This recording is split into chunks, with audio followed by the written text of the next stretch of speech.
بسم اللہ الرحمن الرحیم۔ السلام علیکم ناظرین، آپ نے حجاج بن یوسف کا نام یقیناً سنا ہوگا۔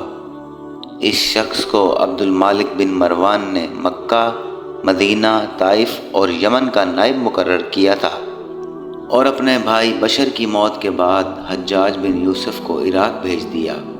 ناظرین، جہاں سے وہ کوفہ میں داخل ہوا، ان مقامات میں 20 سال حجاج بن یوسف کا عمل دخل رہا۔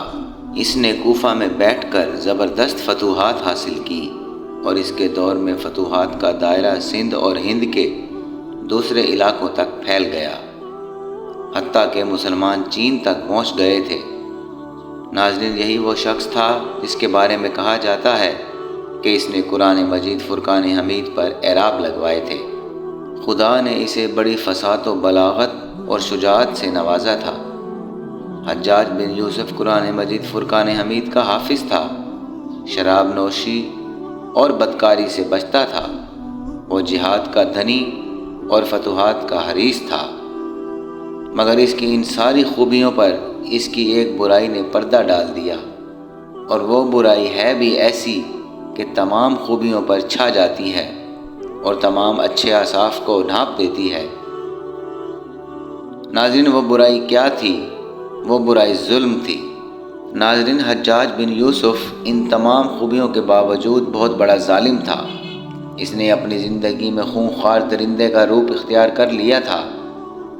ایک طرف اس کے دور کے نامور مجاہدین قتیبہ بن مسلم، موسیٰ بن نذیر اور محمد بن قاسم کفار سے برسر پیکار تھے، اور دوسری طرف وہ خود خدا کے بندوں، اولیاء اور علماء کے خون سے ہولی کھیل رہا تھا۔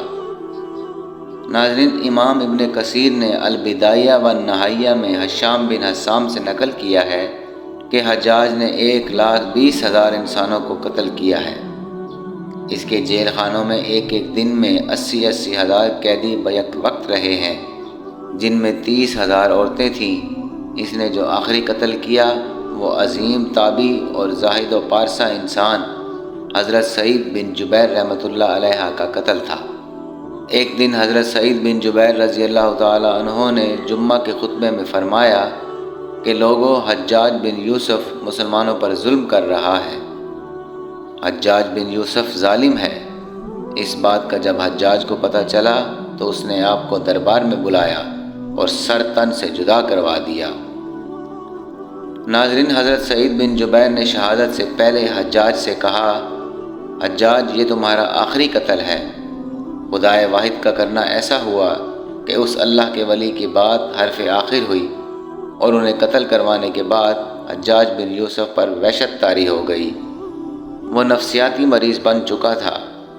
جب وہ سوتا تھا تو حضرت سعید بن جبیر اس کا دامن پکڑ کر کہتے تھے، اے دشمن خدا، آخر تو نے مجھے کیوں قتل کیا؟ میرا جرم کیا تھا؟ جواب میں حجاج کہتا تھا، مجھے اور سعید کو کیا ہو گیا ہے؟ مجھے اور سعید کو کیا ہو گیا ہے؟ ناظرین، یہ وہ اندر کی آگ تھی جو جب بھڑک اٹھتی تھی تو امن و سکون سب کچھ راکھ کر دیتی تھی۔ حجاج کو ایک ایسی بیماری لگ گئی جس میں سخت سردی کلیجے سے اٹھ کر سارے جسم پر چھا جاتی تھی، اور وہ کانپتا جاتا تھا۔ آگ سے بھری ہوئی انگیٹھیاں اس کے آس پاس لائی جاتی تھیں اور اس قدر قریب رکھی جاتی تھیں کہ اس کی کھال جل جاتی تھی، مگر اسے احساس تک نہیں ہوتا تھا۔ حکیموں کو بلایا تو انہوں نے بتایا کہ پیٹ میں سرطان یعنی کینسر ہے۔ ایک طبیب نے گوشت کا ٹکڑا لیا اور اسے دھاگے کے ساتھ باندھ کر حجاج کے حلق میں اتار دیا۔ تھوڑی دیر کے بعد دھاگے کو کھینچا تو اس گوشت کے ٹکڑے کے ساتھ بہت سارے کیڑے لگے ہوئے تھے۔ ناظرین، حجاج جب مادی تدبیروں سے مایوس ہو گیا تو اس نے اس وقت کے ولی کامل حضرت حسن بصری رحمۃ اللہ علیہ کو بلوایا اور ان سے دعا کی درخواست کی۔ وہ آئے اور حجاج کی حالت دیکھ کر رو پڑے اور فرمانے لگے، حجاج، میں نے تجھے منع کیا تھا کہ نیک بندوں کے ساتھ چھیڑ چھاڑ نہ کرنا، انہیں تنگ نہ کرنا، ان پر ظلم نہ کرنا، مگر تو باز نہ آیا۔ آج حجاج باعث عبرت بنا ہوا تھا۔ وہ اندر سے بھی جل رہا تھا اور باہر سے بھی جل رہا تھا۔ وہ اندر سے ٹوٹ پھوٹ چکا تھا۔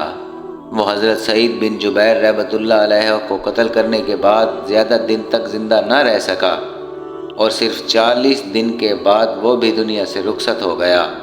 مگر حضرت سعید اور حجاج کی موت میں بہت بڑا فرق تھا۔ حضرت سعید کو شہادت کی موت نصیب ہوئی اور وہ ایسی آن بان سے دنیا سے رخصت ہوئے کہ بعد میں آنے والے مجاہدین کے لیے ایک سنگ میل قائم کر گئے۔ وہ جب دنیا سے رخصت ہوئے تو ان کا دل مطمئن تھا، چہرے پر تبسم تھا، مگر حجاج جب دنیا سے جا رہا تھا تو وہ اندر کی آگ میں جل رہا تھا، چہرے پر ندامت کی ظلمت تھی، اسے اس کا ایک ایک ظلم یاد آ رہا تھا۔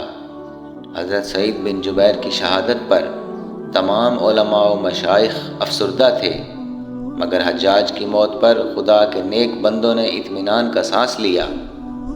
اس وقت کے ایک نیک بزرگ حضرت ابراہیم رحمۃ اللہ علیہ نے حجاج کی موت کی خبر سنی تو خوشی سے رو پڑے۔ مرنے کے بعد اس ڈر سے اس کی قبر کے تمام نشانات مٹا دیے گئے تاکہ لوگ اس کی لاش کو باہر نکال کر جلا نہ ڈالیں۔ یہ اندیشے اس شخص کی قبر کے بارے میں ہو رہے تھے جس کے سامنے اس کی زندگی میں لوگ کھڑے ہوتے تھے تو ان پر لرزہ طاری ہو جاتا تھا، لوگ اس کے ڈر سے دیوانے بن جایا کرتے تھے۔ ناظرین، مورخین نے ایک واقعہ بیان کیا ہے کہ جب حجاج بن یوسف حضرت ابن زبیر رضی اللہ تعالی عنہ کے قتل سے فارغ ہو کر مدینہ آیا تو اسے راستے میں ایک شیخ ملا۔ چونکہ حجاج کے چہرے پر نقاب تھا اس لیے اس شیخ نے حجاج کو نہیں پہچانا۔ حجاج نے اس سے پوچھا کہ مدینہ منورہ کا کیا حال و احوال ہے؟ شیخ نے کہا، بہت برا حال ہے، رسول اقدس صلی اللہ علیہ وسلم کے چاہنے والے قتل کر دیے گئے۔ حجاج نے پوچھا، ان کو کس نے قتل کیا ہے؟ شیخ نے جواب دیا، ایک فاجر و فاسق اور لعین شخص جس کا نام حجاج بن یوسف ہے، خدا اس کو ہلاک کرے اور سب لعنت بھیجنے والے اس پر لعنت بھیجیں۔ حجاج یہ سن کر غضب آلود ہو گیا اور اس نے اپنے چہرے پر پڑا ہوا نقاب ہٹا دیا اور پوچھا کہ تم مجھے پہچانتے ہو؟ ناظرین، شیخ خوفزدہ ہو گیا اور کہا، ہاں میں پہچانتا ہوں، مگر آپ مجھے نہیں پہچانتے، میں یہاں کا مشہور دیوانہ ہوں، مجھے دن میں 5 مرتبہ مرگی کا دورہ پڑتا ہے، اور ابھی بھی جب میں الٹی سیدھی باتیں کر رہا تھا تو مجھے دورہ پڑا ہوا تھا۔ ناظرین، وہ شخص جس سے بات کرتے ہوئے جسم پر راشہ طاری ہو جاتا تھا اور وہ کہ جس کی عتاب سے بچنے کے لیے لوگ مصنوعی دیوانے بن جایا کرتے تھے، آج جب اس کے جسم سے جان نکل گئی تو اندیشے پیدا ہونے لگے کہ کہیں لوگ شدت غیظ و غضب سے اس کی لاش کو ہی نہ جلا ڈالیں۔ وہ اقتدار، وہ ہیبت، وہ دبدبہ سب کچھ جاتا رہا۔ ناظرین، اس کے متعلقین کو اس کی لاش کی بے حرمتی کے بارے میں دنیا والوں سے جو خطرہ تھا، اس نے اس کی قبر کا نام و نشان مٹا کر بظاہر اسے خطرے سے بچا لیا، مگر ظالموں کے لیے جو آخرت کے خطرات اور سزائیں ہیں ان سے اسے کون بچا سکتا تھا؟ وہاں تو کسی کا بس نہیں چلتا، کسی کی سفارش کام نہیں آتی، خاندانی وجاہت فائدہ نہیں دیتی۔ یہ صرف حجاج بن یوسف کا معاملہ نہیں بلکہ ہر ظالم کے ساتھ آخرت میں یہی ہوگا۔ ظلم کا انجام ہمیشہ برا ہوتا ہے۔ انسان زندگی کے کسی بھی موڑ پر ظالم نہ بنے۔ آئیے ناظرین، اللہ تعالیٰ سے دعا کرتے ہیں کہ اللہ تعالیٰ ہمیں ظالم بننے سے دور رکھے اور ہم سب کو ظلم سے دور رہنے کی توفیق عطا فرمائے۔ ناظرین، یہ تھی ہماری آج کی ویڈیو۔ اس امید کے ساتھ آپ سے اجازت چاہتے ہیں کہ آپ ہماری ویڈیو کو دوستوں تک شیئر ضرور کریں گے اور ہمارے چینل کو سبسکرائب بھی ضرور کریں گے۔ انشاءاللہ بہت جلد آپ کی خدمت میں ایک نئی معلوماتی ویڈیو کے ساتھ حاضر ہوں گے۔ تب تک کے لیے اجازت دیجیے۔ اللہ حافظ۔